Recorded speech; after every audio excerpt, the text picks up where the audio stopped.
السلام عليكم ورحمة الله وبركاته. أهلا بكم في فيديو جديد. موضوع فيديو النهاردة هنتكلم فيه بالتفصيل عن فيزا الزيارة لألمانيا.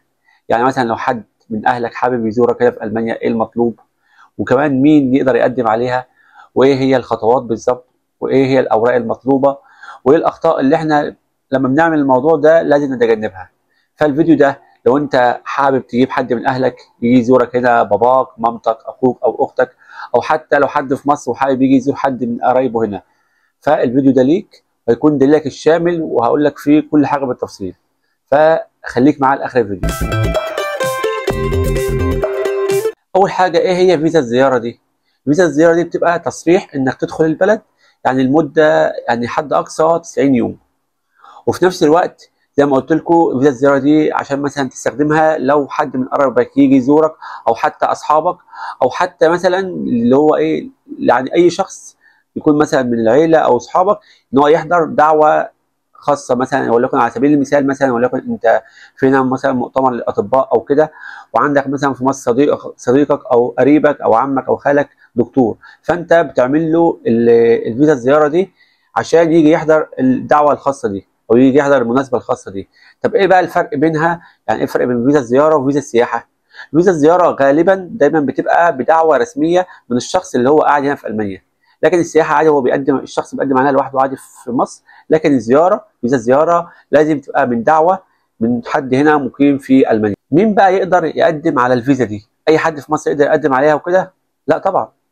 اول حاجه اللي يقدر يقدم على الفيزا دي اي شخص عنده سبب قوي جدا للزياره. زي ما قلت لكم، اول حاجه مثلا يكون مثلا عنده دعوه من حد مقيم هنا في المانيا، او مثلا مناسبه عائليه، مثلا على سبيل المثال وليكن انا هتجوز هنا مثلا، فحابب مثلا اعمل دعوه مثلا لاختي، بابايا، مامتي، او حد صاحبي. ففي هذه الحاله هم يقدروا يجوا او يقدموا على الفيزا دي لما اكون مثلا اعمل لهم دعوه عائليه او مناسبه عائليه وكده. تاني حاجه والاهم، اللي هي مثلا الشخص اللي هيجي زياره للبلد هنا لازم يكون معاه جواز سفر، طبعا على الاقل صالح لمده 6 شهور بعد تاريخ العوده. وتالت نقطه والاهم، يعني لازم الشخص اللي هو جاي زياره لالمانيا ده يثبت ان هو هيرجع بلده بعد الزياره، وليكن على سبيل المثال مثلا دراسه بقى، شغل، عنده ممتلكات، يعني بيزنس، ايا يكن، لازم يثبت يعني بشكل قوي جدا ان هو هيرجع بلده بعد الزياره دي. نخش بقى في النقطه المهمه والاهم، مثلا لو الاوراق المطلوبه منك لو انت هتعمل مثلا دعوه لحد في مصر، مثلا وليكن مامتك او باباك. ايه المطلوب منك انت كشخص مقيم هنا، وايه المطلوب من الشخص اللي هيجي في مصر وليكن مثلا مامتك او باباك أو اي حد؟ اول حاجه يا صديقي، الحاجه المطلوبه منك الوحيده وهي انت هتعمل خطاب دعوه رسمي، واللي هو اسمه فيربفليشتونجس إركليغون. ده بتعملها منين؟ ده بتعملها من مكتب الاجانب. بتعملها ازاي؟ بتاخد موعد، تخش على موقع مكتب الاجانب، تاخد موعد بالاسم ده اللي هو فيربفليشتونجس إركليغون، تاخد موعد بالبتاع ده، وبتروح بيدوك كام ورقه كده بتملاها بياناتك وبيانات الشخص اللي هيجي من مصر وبعض الاسئله وكده، وبعد كده تاخد الورقه دي. طب ايه بقى المطلوب من الشخص اللي هيجي من مصر، اللي جاي من مصر، اللي هو جاي الزياره؟ اول حاجه يا صديقي مطلوب منه الورقه دي. طبعا انت هتبعتها له يعني اصليه، مش صوره او كده، تبعتها له اصليه مثلا بقى بالبريد مع اي حد نازل، لازم تكون اصليه. تاني حاجه مطلوبه من الشخص اللي في مصر، يعني جواز السفر، طبعا زي ما قلت لك يبقى صالح، على الاقل 6 شهور، 6 شهور اللي بعد تاريخ العوده. صوره شخصيه. مطلوب مثلا اللي هو تامين. مطلوب كمان اثبات اللي هو هيرجع بعد الزياره، وليكن مثلا لو موظف يجيب عقد شغل، لو مثلا عنده بيزنس او عنده صيدليه او اي حاجه يجيب سجل تجاري، او حتى مثلا لو طالب برضه يجيب اللي هو بيان قيد من الجامعه. الحاجه اللي بعد كده المطلوبه من الشخص اللي هو جاي من مصر، مطلوب منه حجز طيران مبدئي، حجز فندق مبدئي. ولو انت هتستضيفه عندك، او الشخص اللي انت تعمل له دعوه وجاي من مصر هتقعده عندك في البيت وكده، ويقدر ما يعملش الحجز المبدئي بتاع الفندق، وانت تبعت له اللي هو مثلا عقد الشقه اللي انت قاعد فيها، اللي هو يعني تبقى ضمن الاوراق المطلوبه منه، فانت هتبعته له. واخر حاجه مطلوب منه برده كشف حساب ب3 شهور. وبرده هو لو مش عارف يعمل الحته دي وانت هتتكفل بمصاريفه كلها، وهتقدر تتكفل بمصاريفه، وعندك مثلا راتب كويس وكده، برده هتبعت الاوراق اللي بتدل على كده، مثلا وليكن حساب البنك بتاعك، كشف حساب البنك بتاعك، او مثلا عقد الشغل بتاعك، وتبعته له يقدمه من ضمن الاوراق المطلوبه دي. كل الاوراق المطلوبه منك كشخص مقيم في المانيا، والشخص اللي هيجي من مصر، دي كل الاوراق المطلوبه منه. ده كل الاوراق المطلوبه. الخطوات بقى اللي بعد كده، او ايه هي خطوات التقديم مثلا اللي الشخص في مصر يعملها. اول حاجه زي ما قلت لك انت هتجمع الاوراق دي كلها اللي احنا اتكلمنا عليها من شويه. بس نصيحه مهمه، لو انت مثلا حابب تعمل مثلا زياره لاي حد ودعوه لاي حد، لازم تبدا مثلا على الاقل، يعني لو حابب مثلا على سبيل المثال انت هتعمل مثلا دعوه مامتك الشهر ده، لازم تبدا تجهز كل حاجه من دي قبلها على الاقل 6 شهور. تمام.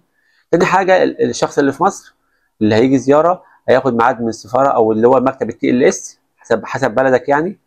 بعد كده هيروح يحضر المقابله الشخصيه، يسالوه بعض الاسئله، ايه سبب الزياره والكلام ده كله، يشوف الورق بتاعه ويعملوا له بروفين وكده. بعد كده هينتظر الفيزا واللي هي تقريبا بتاخد من اسبوعين ل5 او 6 اسابيع. دي كل خطوات التقديم. بعض النصايح اللي حابب اقول لك عليها لو انت حبيت تعمل دعوه لاي حد، او برضه نفس الوقت نصايح للشخص اللي جاي من مصر. اول حاجه زي ما قلت لك يبقى معاك نسخ احتياطيه من كل الاوراق اللي معاك. تمام. تاني حاجه للشخص اللي في مصر وهو في المقابله وكده يجاوب على كل الاسئله اللي هتساله بصراحه من غير اي كذب. تمام. تالت حاجه برضه حابب اقول لك عليها، يعني حاول تقدم على كل حاجه او على الفيزا وانجاز اوراق وكده قبل مثلا تاريخ السفر على الاقل شهرين 3. تمام. دي برضه حاجه مهمه عشان كل حاجه بتاخد وقت. والحاجه اللي بعد كده بالنسبه للتامين حاول تعمله من شركه معروفه مثلا اليانز او كده، عشان برضه ده بيبقى برضه في بعض الاوقات سبب من الرفض. وكمان من اشهر اسباب الرفض في الفيزا دي وهي انك عدم قدرتك انك تثبت بشكل قوي انك هترجع لبلدك. يعني دي اشهر اسباب الرفض. مع ان بالرغم يعني في اشخاص يعني اعرفهم قرايب وكده كانوا مقدمين ومثبتين جدا انهم هيرجعوا من سجل تجاري ممتلكات، وفي نفس الوقت خدوا رفض بسبب السبب ده اللي هو انهم مش قادرين يثبتوا انهم هيرجعوا بشكل قوي. فبرضه دي انت نصيبك، بس في نفس الوقت هم السبب ده بيبقى اشهر سبب انهم يعني ايه بيرفضوك عشانها. فانت حاول بقدر الامكان تثبت باكبر شكل انك هترجع لبلدك. تاني حاجه برضو واللي في نفس الوقت ساعات برضو بيبقى سبب رفض، واللي هو ان حساب البنك اللي كشف الحساب ما بيبقاش يعني كويس. يعني حتى لو انت اللي تعمله، حتى مثلا بالنسبه للشخص اللي يعمل لك دعوه من المانيا تلاقي مثلا كشف الحساب بتاعه كل في الحساب بتاعه مثلا 2000 3000 يورو، فدوت مش هيكفوا حاجه انتوا الاثنين. فاهمني؟ فلازم يبقى في مبلغ كبير للشخص اللي هيعمل لك دعوه، او لو انت هتعمل انت كشف الحساب بتاعك ده برضو بيبقى سبب رفض. يعني وليكن انت جاي الزياره ديت مثلا، وليكن انت جاي شهر وعامل لي كشف حساب مثلا وليكن 20 30 الف، فدوت مش هيكفوك اوريدي، مش هيكفوك خالص. فدوت اشهر سببين للرفض في الفيزا دي. في النهايه حابب اقول لك ان الفيزا الزياره الالمانيه مش معقده ولا صعبه لو انت جهزت اوراقك صح وعملت كل خطوات صحيحه، واهم حاجه تبقى صادق في كل المعلومات اللي بتقدمها. ف يعني كده نكون وصلنا لنهايه الفيديو. لو عندك اي سؤال بخصوص الموضوع ده اكتب لي وانا هرد عليك في الكومنتات. ولو فيديو عجبك طبعا ما تنساش تسوي لايك سبسكرايب عشان يوصلك كل معلومات جديده، واشوفكم في فيديو جديد.